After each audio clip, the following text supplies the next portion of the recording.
வணக்கம் நண்பர்களே. நாளை விநாயகர் சதுர்த்தி. முழு முதற் கடவுளான பிள்ளையாருக்கு பூஜை செய்ய உகந்த நேரம் எது? நாடு முழுவதும் விநாயகர் சதுர்த்தி விழா நாளை கொண்டாடப்படுகிறது.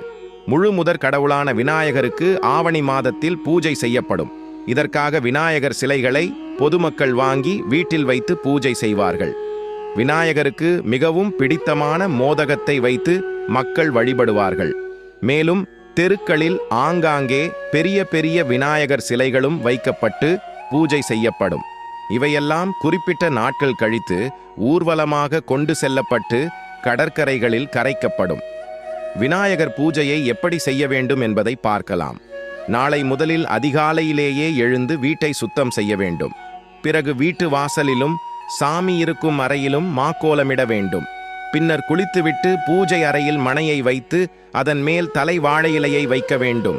அதன் நுனி வடக்கு புறமாக இருக்கும்படி வைத்து அதில் அரிசியை பரப்ப வேண்டும். அரிசியின் மேல் நம் வலது கை மோதிர விரலால் பிள்ளையார் சுழியிட்டு அதன் கீழ் ஓம் என எழுத வேண்டும். மணையின் இருபுறமும் குத்து விளக்கை வைத்து தேவையான பூஜை பொருட்கள், அபிஷேக பொருட்களை தயாராக வைத்திருக்க வேண்டும். களிமண்ணால் செய்யப்பட்ட விநாயகரை வாங்கி வரச் செய்து அதற்கு சந்தனம், குங்குமமிட்டு தொப்பையில் காசு வைக்க வேண்டும். பிள்ளையாருக்கு இடுப்பில் துண்டு கட்டி பூமாலை, அருகம்புல் மாலை, எருக்கம் மாலை அணிவித்து குன்றிமணியால் விநாயகரின் கண்களை திறக்க வேண்டும். பின்னர் பிள்ளையார் குடை வைத்து விளக்குகளை ஏற்றி பூஜையை தொடங்கலாம். கொழுக்கட்டை, சுண்டல், எள் உருண்டை உள்ளிட்டவைகளை வைத்து படைக்கலாம். விநாயகர் துதியை சொல்லி பூஜை செய்யலாம். விநாயகர் சிலையை அன்றைய தினமோ அல்லது ஒற்றை படையில் 3வது, 5வது, 7வது நாளோ விஜர்சனம் செய்ய வேண்டும்.